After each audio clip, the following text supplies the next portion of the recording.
have no fear of perfection because you will never reach it. So embrace like the failures. So, tikis.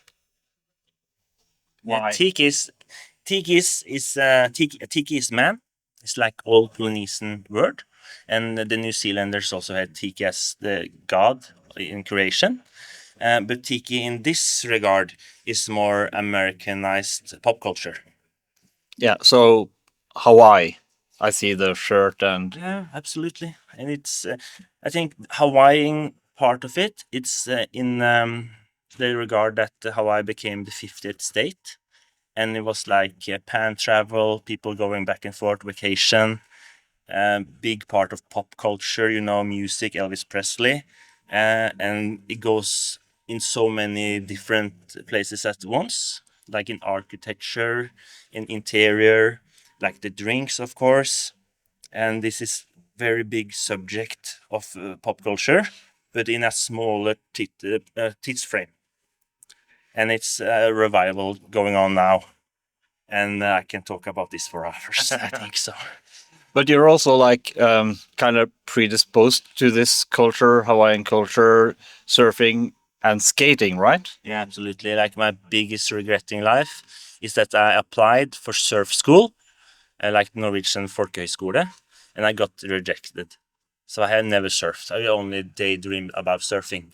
And even before I started skateboarding, like surfing was my biggest influence. Like I saw those old surf movies like Endless Summer, and I started skating when I was 14. So, when you are a teenager, you're very like, what are going to be my passions in life? And I found skateboarding and all this creative stuff and punk rock. And a lot of the punk rock I listened to when I was teenager was actually like surf rock that has been speeded up. So it was like all surf tunes in like a newer format. One band particularly was JFK, Jodie Foster's Army. And this is also a subject I can talk about for hours. So But that's like really interesting being this into the surf culture without actually surfing. I have another friend that is like this, Norway, yeah. if you've heard of him. He is like also way into surfing. Haven't surfed, at least not much. No, it's like land crabs. Yeah. Land crabs. Um, you create a lot of the tiki mugs yourself, right? Yes. Yeah, I tried my hand at it. Started in 2022, and I made 4 designs. And it's time consuming at least, but it's very satisfying when you pull one clean from the mold. Yeah. Yeah, because the thing is like you don't see the result until after the damage is done, right? Yes. Because Yes. You start out with like a clay, like a master mold, and then you make a plaster mold from that, and you pull like a liquid clay inside the mold. Let it stay for some minutes. Pull it out, and then it's already attached to the plaster walls, so it's hollow. But there's many more modern, more practical ways to doing this, like 3D printing. So maybe in the future, but there's something about all the errors that appear when you do something by hand. Of course, this happens in computers as well, but it, you can see them here. But I have like two Mawais on the wall with carvings, and when the first glance they look pretty identical. But if you look closer, you see no, the ears are totally different. yes, they are. But that's the charm of being handmade, right? Yes, absolutely, and I love that charm. That like I always think about Salvador Dali when I create something. Like have no fear of perfection because you will never reach it. So embrace like the failures. Yeah, that's a really great thing to carry on, at least as makers. Like you can't make it perfect, but you can make it done, right? Yeah, and just all the procrastinating that goes into the fear of failure. It's the worst. I will rather make something like that is a complete disaster than something that lives in my mind perfect. You know? I have the same issue. I have a project right now Yes. that is I'm waiting to do the next step, but it's so daunting because I can break everything. So Yes. Yeah. So a plan B helps sometimes. yeah, for sure.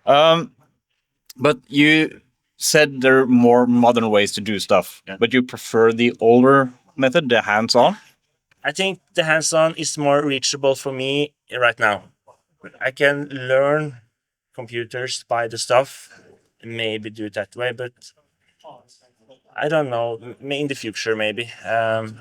I'm staying a lot of home because I have like 4 children, and the youngest ones are twins, and we are expecting 2 more, also twins. So, so you don't have much time to actually create stuff. Oh, it's early in the morning and late in the evening. Or maybe if I have a day off from work, I can, and the children are in kindergarten, or they are sleeping in the middle of the day, then I have like this frame of stuff I can do. But many times I can do it while playing with the children, like with the clay and all of the painting and some carpentry, at least not with the tools, heavy tools. So it's more family. You can like invite them into this, and that's like my long time goal, to make my children be able to make stuff. Like when I was growing up, we lived at a farm. There was in the farm a lot of old materials, and me and my brother, we could just use whatever we want to build huts and so on. Early bird. Um, so when you make stuff, Till early bird börjar jag släppa sig in till massa. thank you. So a lot of creatives have this issue that it's difficult to create stuff unless you are either motivated or inspired. But from what you're telling me, you can't wait for that. You need to make when you have the time to make. So you're not able to wait for the inspiration or the motivation. So how do you make yourself create stuff when you don't have the inspiration or motivation for it? There's two answers to that. One is if you don't have the idea, make a copy of something that you admire. You will learn a lot from it. Like this llama bar is a copy of something I already seen. It's not from my mind. And I also think ideas, they come at random. Write them down. Like David Lynch, like always write them down, because you can remember the idea, but you're no longer in love with the idea. And there's another quote, of course, Picasso. Creativity, inspiration will find you working. So if you start something, more will happen. Yeah. So I think that's my answers. Yeah, well, that's really true because you can't, as you said, you can't wait for it to happen because you have limited time. You need to do it when you have the free time, basically. So I have at least two more questions I want to ask you. One of them is, what is your favorite product you make? Like from all time, or like that is still in the making. Whatever. My children is like answer, but like other stuff, skateboard ramps, because they are so tremendously taken from thing that I admire, and they're also like a clean canvas for something that you can create, like a skateboard trick. And there are so much frustration and pain and suffering going into this sometimes. So those are the things that I'm most proud of. Like skateboard ramps that are like 3.5 meter high, vertical walls, costed like 200,000 crowns. And we applied for the money, got the money, built it. Like this is the most proud I am, I think, of skateboard ramps. Is it still in use? Yes. I built many ramps, and sometimes we improve them or do repair work. But now there's one in Porsgrunn that are still up. We built it 2019. So that's like one of my children. Uh, I also remembered one more question I wanted to ask you, but okay, I'll take that one first. Because you are doing a lot of stuff. Because not only do you have a day job, you're doing carpeting, you're doing tiki stuff, creating stuff, clay stuff, but you're also an actor, right? Yeah. That came from I worked at museum for many years, and to do the guided tour more interesting, we put in element of acting, and then people started reaching out to me. Like in the first like big gig I was being a villain at the farm, a Norwegian TV program. I was 2 episodes many years ago, and from that, that's just starting to apply. And getting a movie role is very hard. But getting like an advertisement is pretty easy because they are making so many, and it's just a few hours of shooting, and then you're done. And the pay is usually quite good. So that's something that really helps the family, like all the expenses. So Yeah, it's fun seeing an advertisement. Oh, that's someone yeah. you know. And the last question I want to ask you is, what is your moonshot? Like, what is the big project that you dream of doing? It doesn't have to be attainable. It's just something that you really want to do someday. That's so tricky question because if you say it out loud, it might never come true. So sometimes you want to keep it a secret.